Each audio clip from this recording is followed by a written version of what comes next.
దానికి హాజరైన చంద్రబాబు, నితీష్, పవన్ తదితరులు. రేపు భాజపా పార్లమెంటరీ పార్టీ భేటీ. 9న లోక్సభ రద్దు, 17వ లోక్సభ రద్దు చేసిన రాష్ట్రపతి. ఎన్డీఏ నేతగా ఏకగ్రీవ ఎన్నిక.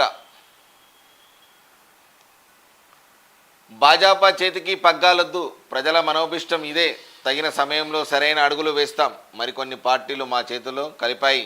ఇండియా కూటమి నేతలతో తొలిపేటి కార్గే. ఇందులో ఒక్కటి అంటే వీళ్ళది ఇంతకుముందు రాహుల్ గాంధీ అన్నటువంటి ఏంటంటే ఏ భారత్ మాతా కోనే, భారత్ మాతా కోనే అంటే నీకు సమాధానం చెప్తామని చెప్పినాము. గతంలో చెప్పిన వీడియో మా దగ్గర రికార్డు కూడా ఉంది, ఒక్కసారి మీరు కూడా తిరిగి చూసుకోవచ్చు. కాంగ్రెస్ వాళ్ళు భారత్ మాతా కోనే అని అంటే ధీటుగా సమాధానం చెప్పారు రాహుల్ గాంధీ. నీకు భారత్ మాతా కోనే అని అంటే భారత్ జోడో అని ఎట్లా చేసినాం అని చెప్పేసి మేము చెప్పినాం ఇంతకుముందు కూడా. అందుకే నీకు ప్రజలు మంచి సమాధానమే చెప్పారు. కాకపోతే గతంతో పోలిస్తే కొన్ని సీట్లు ఎక్కువ రావచ్చు, కానీ ప్రధానమంత్రి మాత్రం కాలేకపోయినావు.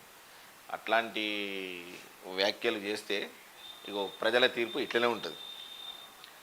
ఢిల్లీలో మళ్ళీ కీలకంగా చంద్రబాబు. కొత్త ప్రభుత్వ ఏర్పాటులో ముఖ్య భూమిక. 12న సీఎంగా చంద్రబాబు ప్రమాణం.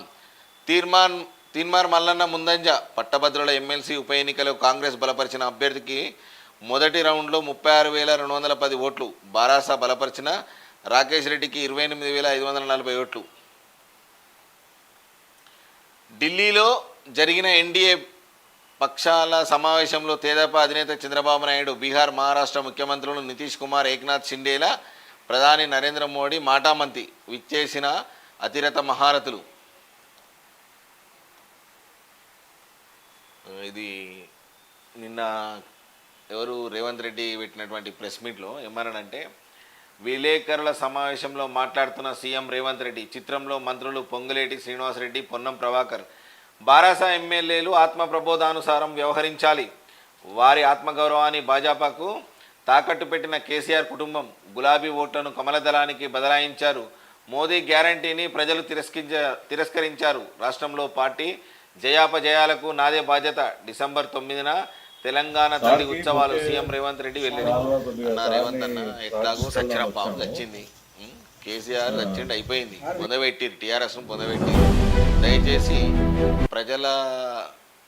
ప్రజల మీద ప్రజాపాలన మీద దృష్టి సారించి, ఎట్లాగో సచ్చిన పాము తిట్టినా వేస్టే, తిట్టకున్నా వేస్టే కేసీఆర్ను. ఎందుకంటే సచ్చిన పాము ఎట్లాగో వచ్చింది, ఇంకా దాని చంపుడు కూడా వేస్టే. కాబట్టి ప్రజాపాలన మీద దృష్టి పెట్టి ప్రజలకు ఎలా పాలన అందించాలి, సుస్థిరత పాలన ఎలా చేయాలని చెప్పేసి ఆలోచించండి. దయచేసి ఈ విమర్శలు కూడా మానుకోండి. ఎందుకంటే వాళ్ళు ప్రతిపక్షాలు కాబట్టి మీ మీద విమర్శ చేస్తారు.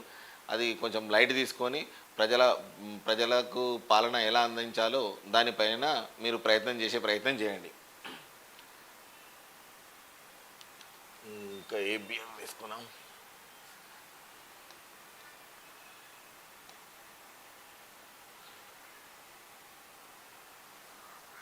అమిత్ షా శాఖ మార్పు. కొత్త క్యాబినెట్లోకి పలువురు తాజా మాజీలకు ఉద్వాసన. టీడీపీ, జేడీయూలకు కీలక శాఖలు దక్కే అవకాశం. మోడీ మూడోసారి ఎన్డీఏ సారథిగా మళ్ళీ ఏకగ్రీవ ఎన్నిక.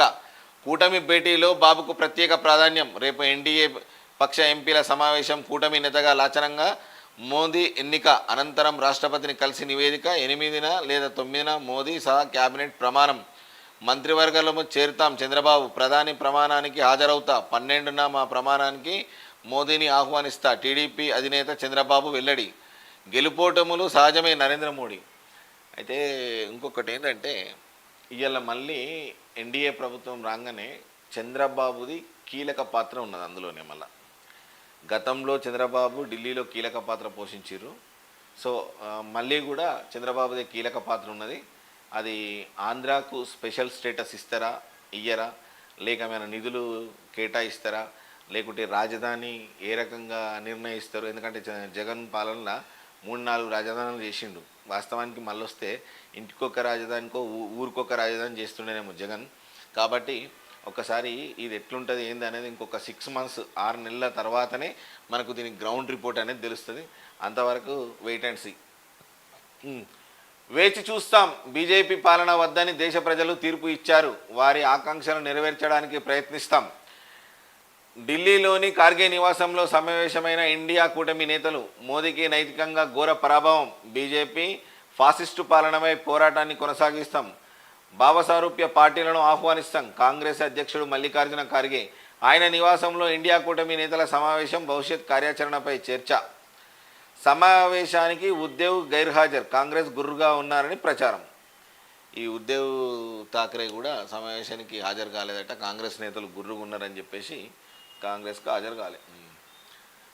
బీఆర్ఎస్ ఎమ్మెల్యేలు ఆత్మ ప్రబోధానుసారం నడుచుకోండి, బీజేపీతో కేసీఆర్ బేరసారాలు, మీ ఆత్మగౌరవాన్ని తాకట్టు పెట్టి ఓట్లు బదలాయించారు. వాస్తవానికి ఇప్పుడు ఎట్లయిందనంటే ఈ బీఆర్ఎస్ ఉన్నటువంటి ఓట్లు ఖచ్చితంగా బీజేపీకి పడ్డాయి. అది మీరు చెప్పినా ఎవరు చెప్పినా అది జగమెరిగిన సత్యమే రేవంత్ అన్న, అది జగమెరిగిన సత్యమే.